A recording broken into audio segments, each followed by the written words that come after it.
The person who never posts. You know that person who's always there, yeah, but never there online. No stories, no photo dumps, no updates explaining their life to strangers. And every time you notice it, there's a weird feeling that comes with it, like they know something the rest of the world is still learning the hard way. Because while everyone else is trying to turn life into content, they're quietly living it. The real pressure isn't posting, it's performing. If you've ever hovered over the post button and felt your body tense up, you already understand the problem. Not because you're shy, not because you're antisocial, but because posting isn't neutral anymore. It's evaluation. Before you share anything, your brain runs a checklist. Will this look impressive? Will it get likes? Will it get ignored? Will it make me look awkward? Will this version of me hold up? And in that moment, you're not communicating. You're managing a reputation. Decades ago, sociologist Irving Goffman described social life like a stage, a front stage where you perform, and a backstage where you can finally exhale. Social media doesn't just expand the front stage, it turns it into a 24/7 theater. And it asks you to bring your private self onto it. So when someone refuses to post, it can look like withdrawal, but sometimes it's the opposite. Sometimes it's self respect. Why comparison feels like poison, even when you know better? There's a specific kind of exhaustion that comes from watching other people's lives. Not their real lives, their edited lives. The vacations, the glow ups, the relationship highlights, the I'm thriving aesthetic. And even if you logically understand it's curated, a more primitive part of the brain doesn't care. It reacts anyway, because social comparison doesn't ask permission. It just happens. And passive browsing, just scrolling, just consuming, has been repeatedly linked with unhealthy social comparison patterns that can drag down well being. One review notes that browsing can trigger upward contrast, where you compare yourself to people who seem above you and you feel smaller afterward, PubMed Central. And this is where a subtle shift happens. The more you post, the more your sense of self can start depending on external signals. Likes become proof. Silence becomes rejection. Engagement becomes self-worth, which leads to one of the most important psychological ideas here: self-determination. Theory says humans thrive when three needs are supported: autonomy, I choose; competence, I can; and relatedness, I belong. Self-determination theory.org. But social media often flips that. Autonomy becomes, what will they approve of?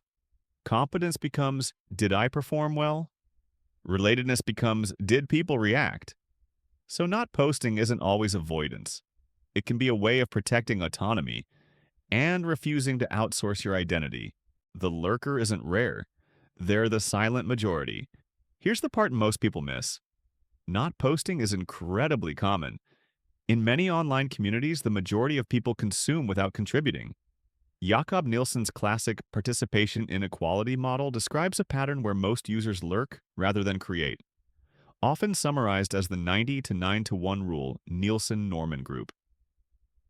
So the person who doesn't post may not be broken. They may just be part of a huge category of people who learned something early. They like information, they like art, they like content. They just don't like turning themselves into content. And psychologically, there's another split that explains a lot: public versus private self-consciousness.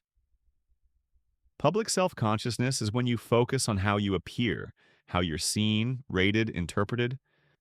Private self-consciousness is when you focus on your inner standards, your values, motives, and real feelings. That distinction has been formally described in psychology research as two different directions of attention: outward to the imagined audience, or inward to the self, APA, psychnet. When someone avoids posting, it can be a sign they lean toward private self-awareness. They don't want to constantly meet the gaze of an invisible crowd.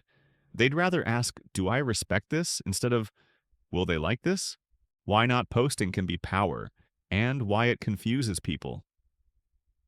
If social media is a performance economy, then refusing to perform creates a strange effect.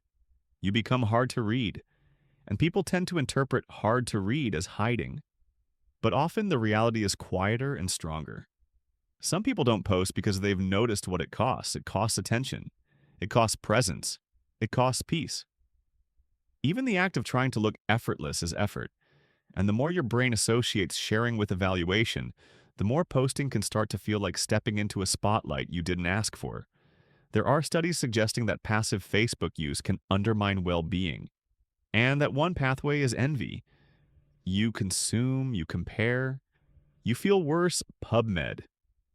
So if a person learns that their mood declines the more they consume or perform online, their decision to step back isn't mysterious. It's adaptive. And here's the paradox. Social media promises connection and self-expression, but many people who post less don't lack connection. They just want connection that doesn't require constant proof. They want friendships where you don't need an audience. They want conversations that don't become content. They want memories that aren't filtered through. Is this shareable? So when you meet someone who doesn't post, you might assume they're disconnected. But sometimes they're the opposite. They're deeply connected, just not publicly. They might have fewer signals, but more reality. And for an introverted mind, that trade can feel like freedom. Conclusion: you're not hiding in the shadows. So if you don't use social media, or you use it without posting, this isn't a confession, it's information. It might mean you're sensitive to noise. It might mean you don't want your self-worth to live in other people's hands. It might mean your life feels better when it's lived first and explained second. And maybe the most important reframe is this: you're not missing out. You're opting out, not because you're afraid of people, but because you understand what happens when a human being turns into a brand. So here's a question to sit with. If nobody could react, if nobody could approve, what parts of your life would you finally do just because they're yours? And if this video put words to something you've felt for a long time, you can subscribe. Quietly, of course. And maybe watch the next one the same way you live. With depth, not performance.